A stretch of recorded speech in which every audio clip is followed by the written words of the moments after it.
ry vahoaka mparay tanindrazana ary abaina trafitra ny farana ary tsy hoely isika dia hoarabaina ihany koa hotratany taona vaovao 524 eto dia sarika nysaintsika rehetra fa tena taona nahitana fahasairana sy fangirifirina ary fijaliana ny taona 424 hifarany ty maninona no niteny an'izany mba tena tsy rariny jiosy raha ny solotenanay eo amin'ny seny izay novidina sy nekenareo a nogadrainareo hatramin'ny herinandro iny tany izy nanao ny krismasy dia samborinareo ndray androaniny zay ny zanany dia any ko zany nanao tomba avao izy mianaka fa lazaina fa hoe mikasa nonga-panjakana na mikasanao fanakorontanana dia samy teny aminareo marina ao zany no hijoro fa tsy eo anatin'izany ny fikasany zany a ny zavatra nitranga tsy marina zany ary tena hijoko fa tsy marina zany ary tsy izy reny fa misy ko reo sasany voatandra tsy fidiny no niendrikendrika fa misy kosa nefa ny tena nanao zay tsy aro an'izany mihitsy ny ah fa ny tiako ampitaina dia zao ny mahatoka ny fahantrana sy ny fahasairanana mitranga eto amin'ny firenentsika toy izao dia ny fanaovana terrorisme d'etat zany hoe fampirorona tanteraka ny voaka malagasy ka miaina mitahotra miaina amin'ny tsy fahamarinana ary indrindrindrindra miaina mitebotebo voaka malagasy tsisy fandrimpahalemana tsy misy ny sakafo hoanina ary tsy misy ny asa atao ka noho izany dia tokony samby eritreritry sika ianareo mpitondra mandinitra tsara re ny tenin'ny ray aman-dreny ampanahy reny ary mamakafaka tsara zay tokony ho tenenina fa tsy ny zavatra tenenina akory a atao entina ampandrina tsisy ny vahoaka fotsiny na kabary ambony vavahady fotsiny fa tokony ho tanterahana rehefa nytenenina mahafantatra tsara sika ary mahalala isika menakavy amin'izao fotoana izao fa ny akamaroany malagasy rehetra dia tena nahita fahoriana tanteraka fijaliana ary fangirifirina ndritran'iny 424 iny maika moa fa ny vinavinan'ireo mpay toekarena ny amin'ny taona 524 satria hiakatra daholo ny vidina petrole no tsy voafehinareo io hiakatra daholo ny vidin'entana rehetra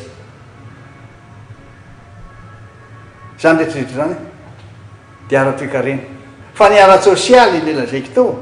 dia tena fampirorona fampitahorana olona mijoro amin'ny fahamarinana tsy manao ninina tonga dia samborona fotsiny zao tsisy mihitsy nyfanajanana zany lalàna velony zany hoe zao ve natao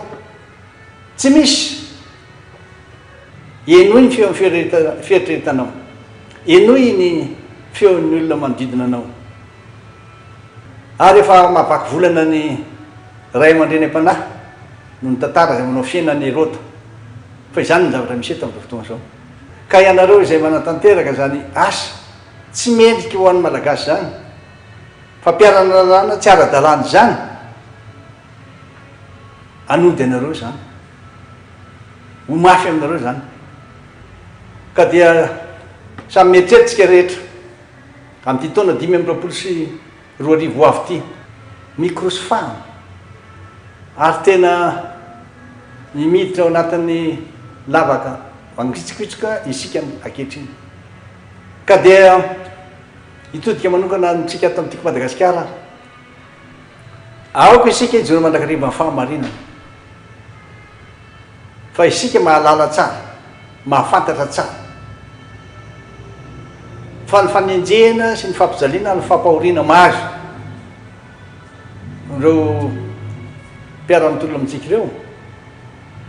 dia ain'Andriamanitra mamaly an'ireo fantany ary ny zavatra rehetra dia miasa miaraka hasoa ary ireto zavatra mitranga tsy ela akory zay teto amin'ny firenentsika dia ny fisian'ny seny dia samy mahalalitsika ary samy mahita fa tsisy ilana azy mihitsy na kely ary samy tenan'izany ampahabe maso ho retany roendanitra aho fa tsy izy io nahitan-doza tena loza ka dia ampasahina ny tenenako ny rehetrarehetra itenenako anareo rehetrarehetra fa mila manova isika, mila mijoro isika, mila fasahina isika fa omba antsika mandrakariva andriamanitra amin'ny asa ataontsika raiky fa dia samy manao fety sambatra amin'izao fiandrasana ny taona vaovao zao ary samy manana fasahina mijoro milaza ny zavatra misy tena manana profo mitoaka amin'ny tendany mihitsy sika ny zavatra nitranga ary tsy isika rehetra fa samy malala an'izany daholo zao rehetra zao iona sy ampitan'izany amin'ny hafa moa isika mba ho fantany zany a lalany tsara fa hoe zany ve ny eto Madagasikara zany ny eto ka de zay raha de samy ten'andriamanitra omba antsika mandrakariva andriamanitra ary isika rehetra de hanao fety ampilaminana sy ampifalinana de kely ary misy ampelantanana fa de maiza misaotra an'andriamanitra ny zavatra rehetra koa dia samy ho tany andriamanitra ka ho tratrany mitsingeringerinay indray isika omba antsika mandrakariva ny andriamanitra